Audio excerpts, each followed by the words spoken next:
Om Swastiastu, salam harmoni. Semoga kita selalu dalam keadaan sehat. Kembali lagi dengan saya bertemu dalam perkuliahan metode statistika. Adik-adik, kali ini kita akan belajar suatu topik yang sangat menarik. Saya yakin Anda sering melakukan hal ini dan Anda terapkan dalam kehidupan sehari-hari. Apa itu? Ya, tentang pengambilan keputusan. Tetapi hal yang kita pelajari adalah tentang pengambilan keputusan dalam suatu ketidakpastian. Ketidakpastian selalu terjadi dalam hidup kita. Sebagai contoh adik-adik, ini khususnya yang mahasiswi ya, pasti pernah ditembak oleh seorang cowok kan? Asik. Tentu pada saat kondisi tersebut, adik mahasiswi ini pasti bingung dalam mengambil keputusan, apakah saya harus menerima cinta dari kau tadi atau tidak?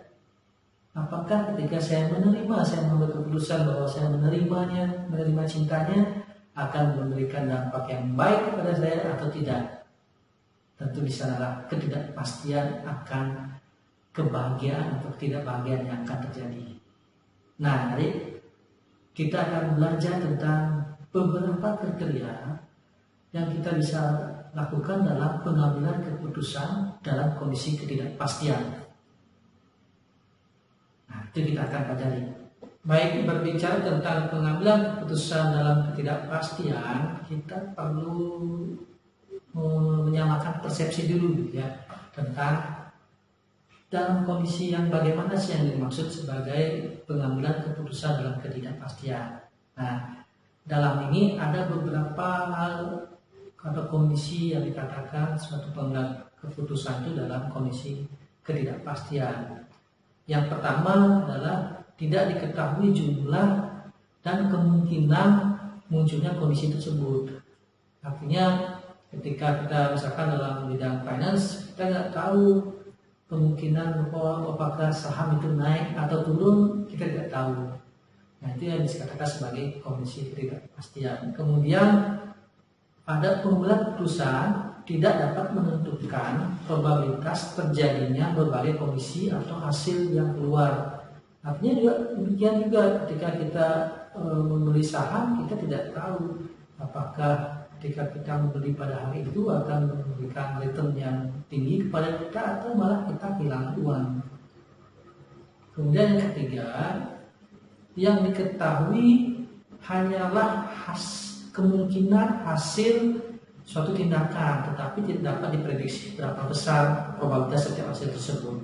Artinya ketika kita membeli saham, kita tahu bahwa kita hanya tahu bahwa apakah saham itu bisa jadi naik, bisa jadi turun, naiknya seberapa dan turun, tetapi besar probabilitas bahwa saham itu naik atau saham itu turun kita tidak tahu dengan pasti.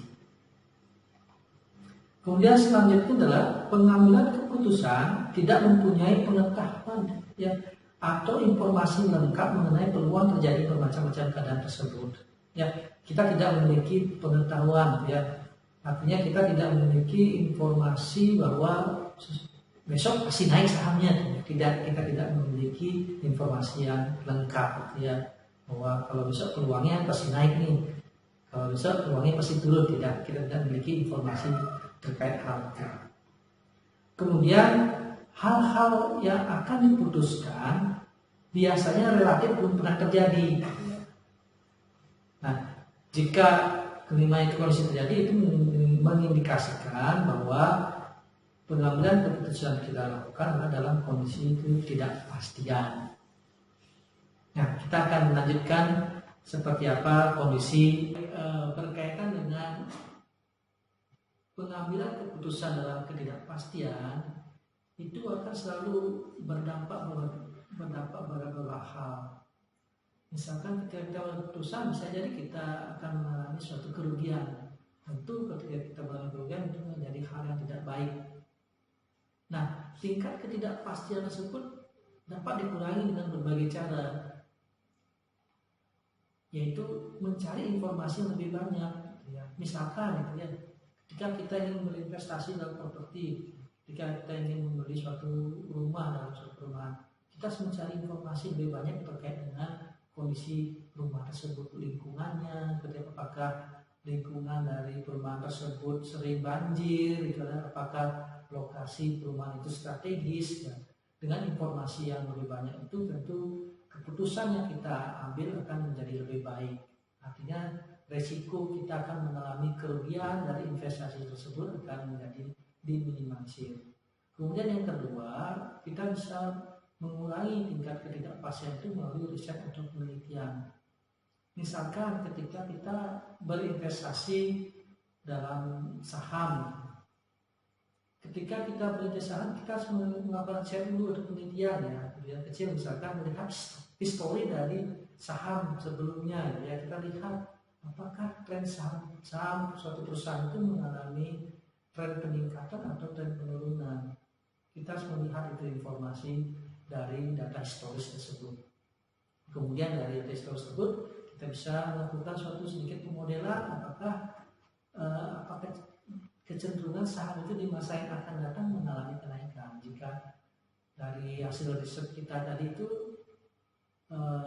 kemungkinan kita saham itu mengalami peningkatan, tentu kita akan berinvestasi pada saham tersebut. Tetapi jika saham itu di masa yang akan datang mengalami penurunan dari hasil riset kita, maka kita tidak perlu untuk berinvestasi pada saham tersebut.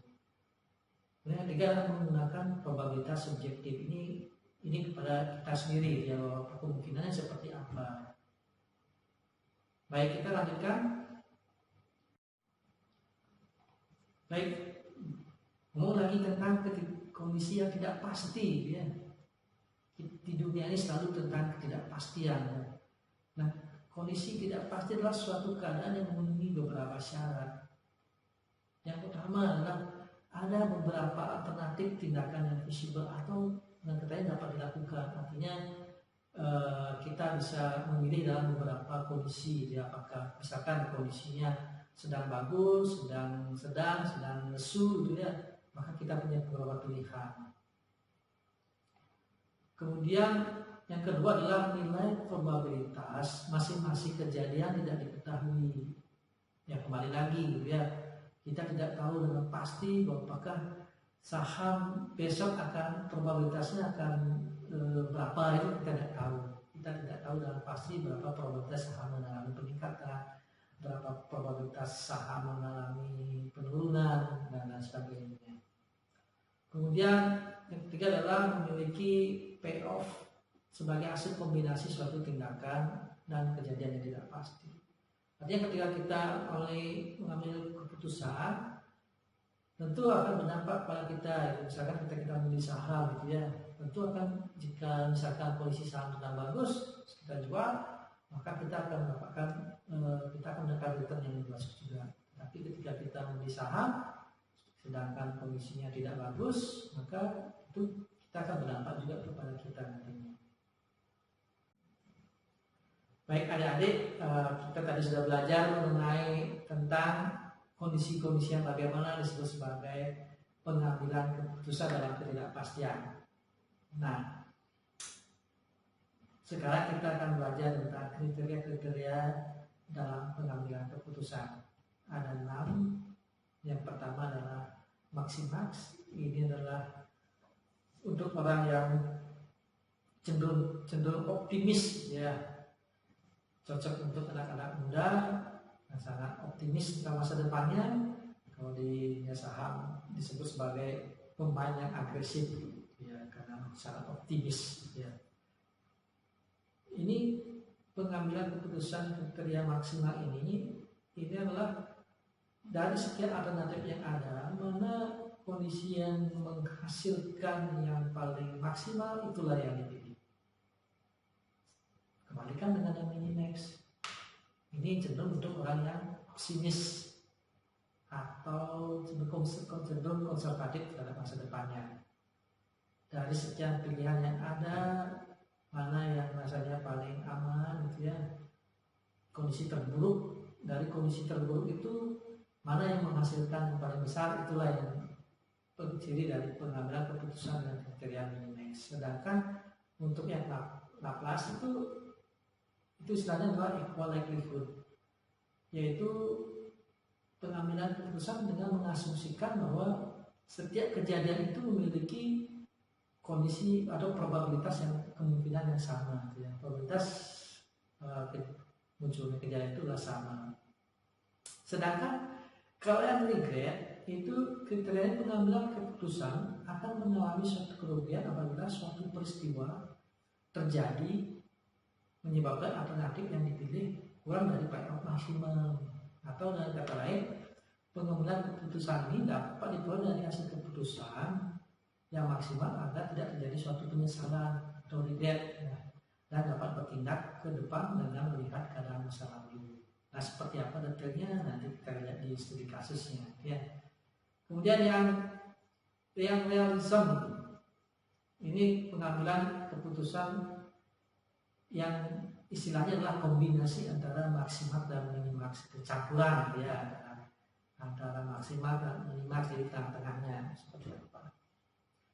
Kemudian yang decision tree ini kita menggunakan informasi grafis dalam pengambilan keputusan.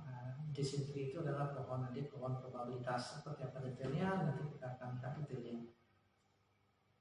Oke, selanjutnya, baik, jadi kita akan melihat contoh kasus dari kriteria pengambilan keputusan tersebut.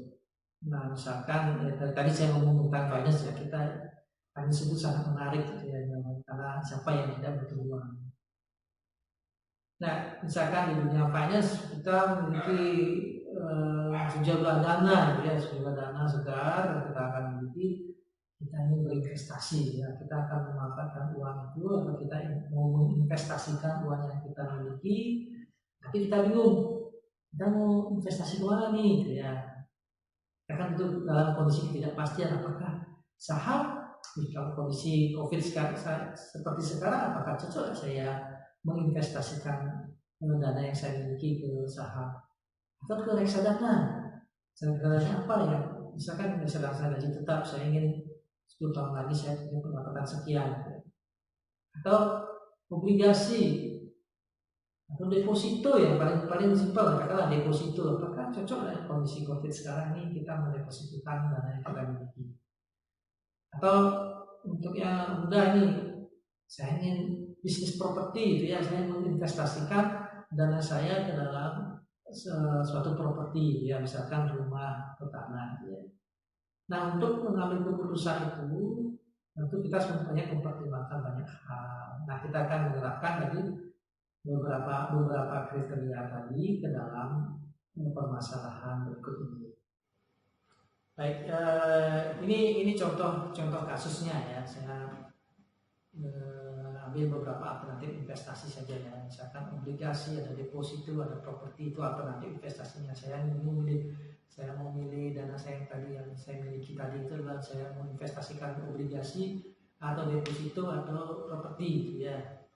Nah, dalam prospek dalam investasi kan kita harus melihat prospek pasar itu seperti apa. Apakah kondisinya sedang cerah atau sedang dalam kondisi sedang biasa-biasa saja atau sedang lesu. Nah, kalau saat ini, ya, kalau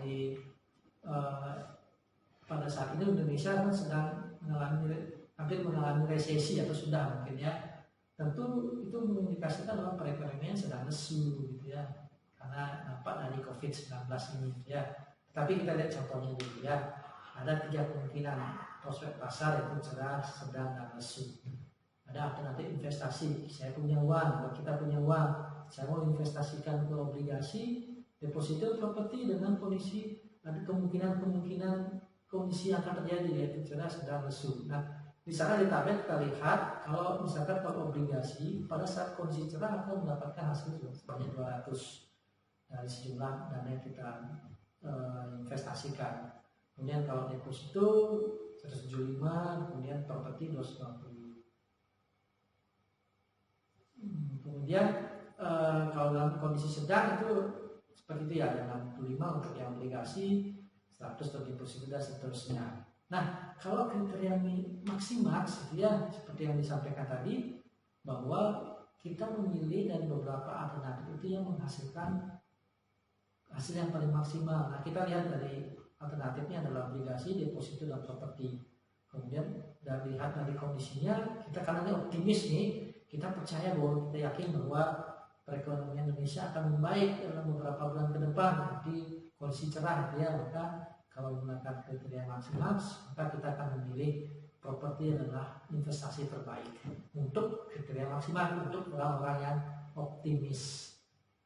Berbeda dengan yang kriteria minimax, ini untuk orang yang pesimis ya. Jadi memilih dari beberapa alternatif itu yang paling aman ya, atau kondisi yang terburuk dipikirkan, dari kondisi terburuk itu yang mana menghasilkan maksimal itu yang dipilih. Nah, kalau kita lihat dari contoh, kita lihat dari kondisi pasar yang terburuk adalah kondisi lesu. Kita berpikir gitu ya, kita pesimis, kayaknya nih kondisi perekonomian Indonesia beberapa bulan ini masih lesu-lesu aja gitu ya, belum ada perubahan yang banyak. Maka kita akan memilih, kita sebagai orang dengan pengambil keputusan dengan kriteria minimax, maka kita mengasumsikan bahwa kondisi ekonomi Indonesia beberapa bulan ke depan masih lesu. Nah, dari asumsi bahwa kondisi lesu itu, kira-kira dari alternatif investasi mana yang menghasilkan yang terbesar? Dari obligasi, deposito, properti mana yang masih besar? Ternyata yang menghasilkan hasil terbesar dari deposito yaitu 40. Dengan demikian, untuk pengambilan keputusan menggunakan kriteria minimax, keputusan yang diambil adalah mendepositokan dana yang kita miliki. Baik adik-adik, saya pikir itu dulu yang bisa kita diskusikan pada hari ini. Untuk beberapa kriteria selanjutnya kita akan diskusikan pada pertemuan selanjutnya. Semoga apa yang kita diskusikan tadi dapat kita pahami, dan yang paling penting adalah dapat kita implementasikan dalam kehidupan kita sehari-hari. Baik, untuk hari ini saya cukupkan pemaparan materinya. Akhir kata saya ucapkan terima kasih, matur suksemu.